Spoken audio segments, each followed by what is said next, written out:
Assalamualaikum warahmatullahi wabarakatuh, Bu Nancy. Waalaikumsalam warahmatullahi wabarakatuh, Ibu Gali. Alhamdulillah. Apa kabarnya hari ini, Bu? Alhamdulillah sehat Ibu. Bagaimana dengan Bu Gali? Alhamdulillah luar biasa. Allahu Akbar. Semangat selalu. Iya, amin. Seperti biasanya kita bertemu di sesi-sesi sebelumnya, kita lanjut di sesi ketiga ini kita bertemu yang insya Allah 15 menit ke depan kita akan membahas hal-hal terkait apa yang menjadi ganjalan hati Ibu, masalah ada masalah di lembaga atau yang di sekeliling Ibu ya terkait masalah guru penggerak yang sedang booming-booming seperti saat ini.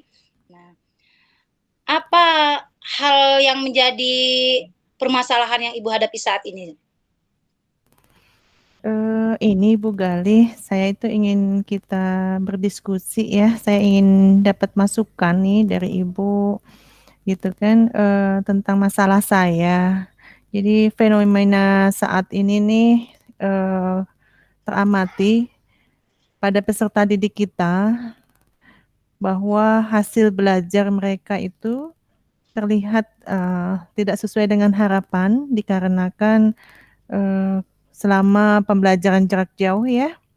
Jadi karena kita tidak ada tatap muka dan waktu mereka sebagian besar itu ada di rumah, mereka belajar di rumah dan ternyata berdasarkan apa yang kita lihat, kemudian kita komunikasi dengan orang tua, mereka tuh banyak menghabiskan sebagian besar waktunya untuk bermain games, terutama games online, Bu. Oh, demikian ya. Iya, memang benar Bu, saat ini ya sedang booming-boomingnya game, apalagi anak-anak pembelajaran menggunakan daring. Kesempatan mereka kadang disalahartikan untuk bermain game bukan untuk belajar ya. Terkait Mm-mm. itu situasi yang Ibu hadapi saat ini seperti apa?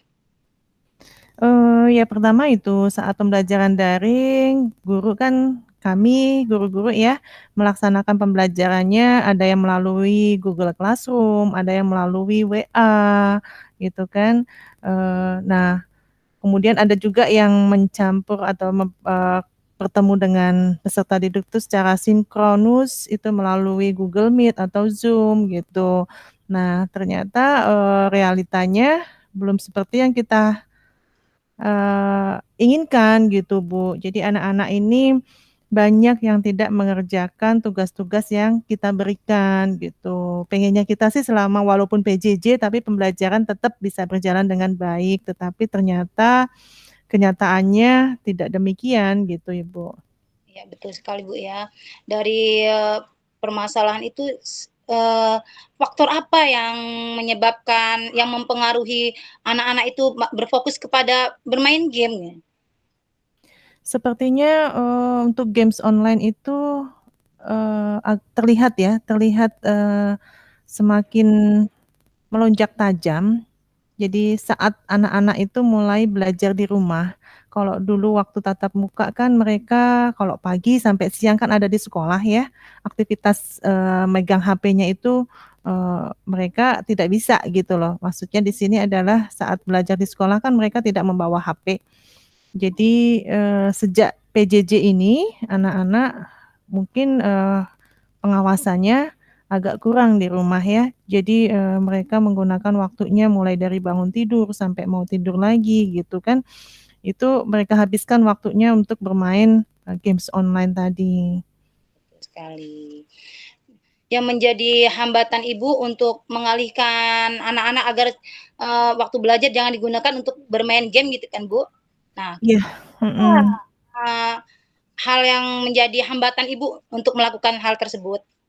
Nah, itu tadi Bu, saya merasa kita itu sebagai guru kan selalu mengingatkan ya, tetapi karena keterbatasan ruang dan waktu dengan peserta didik kita tuh sudah menekankan bahwa setiap tugas-tugas yang kita berikan tuh sebaiknya dikerjakan di hari itu atau dalam batas waktu yang diberikan oleh guru. Tetapi ternyata realitanya banyak anak-anak kita yang tidak menggunakan waktunya dengan baik gitu kan. Nah, ini mungkin salah satunya adalah mereka sudah keasikan nih keasikan bermain game sehingga menurunkan untuk motivasi belajarnya. Ada juga sih temuan gitu bahwa peserta didik kita menyampaikan kalau tidak bisa mengakses Google Classroom atau Google Meet atau Zoom ya, dikarenakan kata mereka nggak punya kuota gitu kan. Untuk beli kuota itu mereka tidak mampu. Tapi setelah kita eh, lihat ya, kita selidiki gitu bersama dengan wali kelas, maksudnya kita telusuri gitu ya. Kenyataannya ternyata mereka itu lebih sayang pulsanya untuk mengikuti pembelajaran. Jadi lebih baik pulsanya itu mereka gunakan untuk untuk bermain games tadi gitu, Bu. Baik. Seharusnya itu idealnya itu keinginan ibu gitu tuh anak itu seperti apa gitu Bu? Ya, pengennya saya sebenarnya tidak melarang sih bermain games, tapi sebisa mungkin nih anak bisa memanajemen waktunya dengan baik. Waktunya belajar, silakan belajar. Waktunya bermain games, ya monggo, nggak apa-apa. Itu kan hiburan untuk mereka gitu, Bu. Nah, sejauh ini kita beberapa menit sudah kita lalui, apa yang ada di pemikiran Ibu yang Ibu sadari bahwasanya ada sesuatu yang bisa Ibu sampaikan ke peserta didik khususnya yang bermain game online itu karena kita mengadakan pembelajaran daring ya untuk mengarahkan kepada peserta didik Ibu. Ya, ini untuk menjadikan peserta didik kita seperti apa yang kita mau ya, Bu, ya. Itu butuh perjuangan sepertinya dan itu kita harus menggandeng nih orang-orang di sekitar kita, seperti guru ya. Guru harus senantiasa mengingatkan, kita satu sama lain mengingatkan gitu. Kemudian kita, bekerja sama juga bisa dengan guru BK ya, kemudian dengan wali kelas, dan yang paling penting adalah kita, membangun komunikasi yang baik nih dengan orang tua. Karena posisi anak-anak kita kan di rumah ya, Ibu. Ya betul sekali. Otomatis, orang tualah yang paling berperan gitu di sini, mengingatkan anak-anaknya, membatasi anak-anaknya dalam bermain games gitu. Karena, tugas utama mereka kan belajar bukan untuk bermain games itu, Bu. Dari hal tersebut, apa yang perlu dirubah ini, Bu? Nah itu tadi Bu, kebiasaan si anak-anak ini, gitu kan. Sebisa mungkin mereka itu bisa membedakan waktu, kapan harus belajar, kapan harus bermain games. Di hal Gitu. tersebut yang perlu diperbaiki atau yang perlu ditingkatkan itu apa, Bu? Nah, ini menjadi evaluasi kita bersama ya, Bu. Di sini saya inginnya nanti, saya tuh pengen kita itu sama-sama bergerak nih, guru ya, baik guru, wali kelas, guru BK, pihak sekolah ya. Kemudian kita, bekerja sama dengan orang tua gitu, membangun komunikasi yang aktif dengan mereka, bisa melalui grup, wali kelas, bisa melalui grup, orang tua, kemudian paguyuban kelas gitu. Pengennya semuanya itu bisa kita libatkan gitu untuk dapat, mengontrol. Jadi sebagai pagernya anak-anak lah ya, karena kita ada di sekitar anak-anak itu gitu.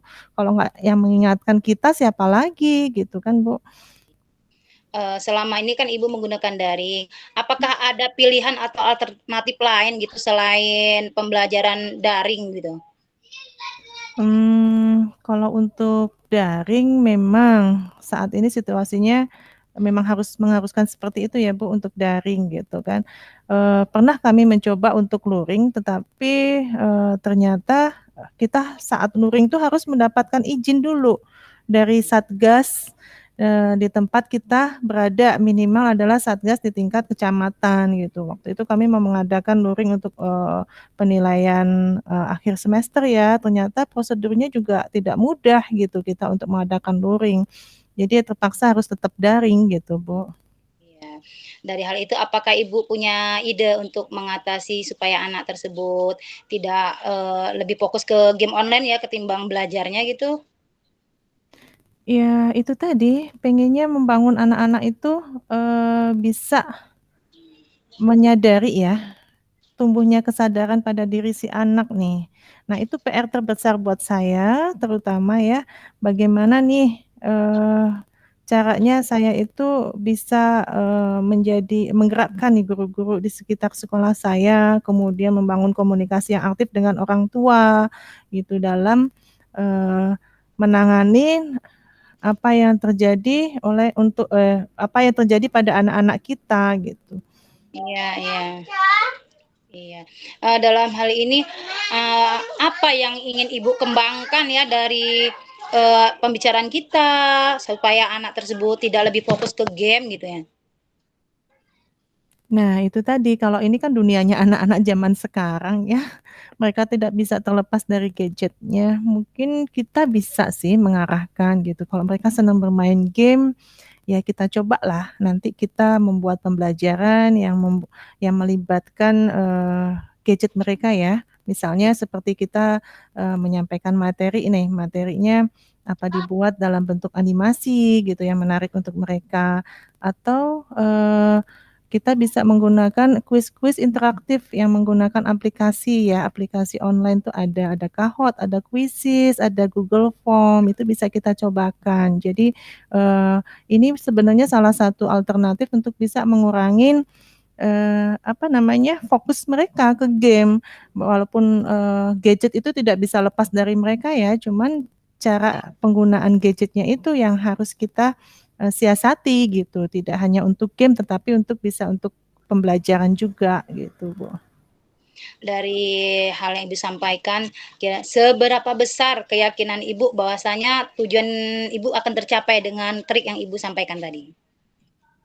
Ya, agak berat juga ya, karena ini butuh proses Ibu, sangat-sangat butuh proses yang tidak sebentar gitu ya. Karena mempengaruhi, peserta didik kita dalam jumlah yang tidak sedikit itu tidaklah mudah. Kemudian, sebagian dari mereka kan juga sudah kemungkinan nih sudah kecanduan ya, namanya dari bangun tidur sampai mau tidur lagi, itu main game itu, sesuatu yang kebiasaan yang tidak, serta-merta bisa kita hilangkan gitu. Jadi itu butuh proses untuk itu, saya pikir seperti itu. Cuma tidak ada salahnya kalau kita mulai gitu loh, kita mulai supaya anak-anak kita itu bisa terselamatkan Mhm. dari virus games ini. Apa yang bisa memastikan akan keberhasilan atas ide-ide yang Ibu siapkan itu? Saya pikir ya itu tadi yang awal adalah, mungkin kita bikin, komunikasi dulu ya, kita kita bentuk komunikasi dulu, kita jalin komunikasi dulu dengan guru, kemudian kepala sekolah gitu kan, kita cari solusinya nih untuk menangani anak-anak kita tuh seperti apa. Kemudian nanti dari solusi itu, seberapa jauh sih dampaknya games online ini terhadap pembelajaran anak-anak kita di sekolah. Terus bagaimana solusi, untuk menanganin ini gitu. Itu Iya, sepertinya, Bu. mhm. Dalam hal ini, siapa yang perlu ikut serta dalam mendukung pemikiran Ibu ini? Yang paling utama adalah orang-orang di sekeliling kami, orang-orang yang terlibat langsung dengan anak-anak kita, peserta didik kita gitu. Jadi kalau di sekolah ya ada kita sebagai guru, kemudian ada kepala sekolah, ada wali kelas, ada BK, kemudian yang sekeliling peserta didik saat di rumahnya ada orang tua mereka, ada keluarga mereka. Itu sepertinya yang harus kita libatkan, Ibu. Ya, betul sekali itu, Bu. Jadi semua yang terkait ke dalam mitra satuan lembaga kita gitu ya, yang paling utama adalah wali, ya betul Mhm, sekali. Nah, nggak terasa ya sudah mau 15 menit ke depan kita berbincang-bincang. Nah, mhm. dari semua pembincangan ini kesimpulannya apa menurut Ibu? Eee, Solusi dari permasalahan saya ini ya, tentang games online tadi, saya ingin berupaya ini Ibu, supaya untuk, meminimalkan apa yang menjadi dampak games online tadi terhadap anak-anak kita, itu Ya. langkah yang harus saya tempuh ini, saya ingin, mengajak teman-teman atau rekan-rekan guru di sekolah, bersama dengan kepala sekolah, bagaimana kita bisa membangun komunikasi yang bagus dengan orang tua dalam hal pengawasan anak-anak kita selama mereka ada di rumah, terutama dalam pengawasan penggunaan gadget mereka, supaya, anak-anak kita ini bisa terlindungi ya, karena takutnya semakin lama bukannya semakin baik untuk mereka, baik dari sisi, apa namanya, pembelajaran maupun dari sisi fisik kesehatannya ya, Bu, karena dampaknya memang tidak baik juga terlalu lama beraktivitas dengan gadget. Nah, itu dia, kita dalam waktu ke depannya ini ya, kemungkinan saya akan berusaha untuk membangun komunikasi yang aktif ya, Iya iya. dengan orang-orang yang ada di sekitar peserta didik kita. Betul sekali. Jadi intinya yang sangat pendominan sekali itu adalah menjalin komunikasi antara guru dan wali yang di rumah agar saling memperhatikan, karena kan Mhm. anak lebih banyak di rumah artinya ya. Oh, ya baiklah Bu ya, nggak kerasa waktu juga yang memisahkan kita ya. Iya, Eee, Ibu. Aduh, terima kasih sekali ini. Selang waktu kita akan berbincang berdiskusi lagi terkait hal-hal lainnya ya. Kita Mhm. cukupkan sampai di sini dulu. Wassalamualaikum warahmatullahi wabarakatuh. Waalaikumsalam warahmatullahi wabarakatuh. Terima kasih Bu Galih.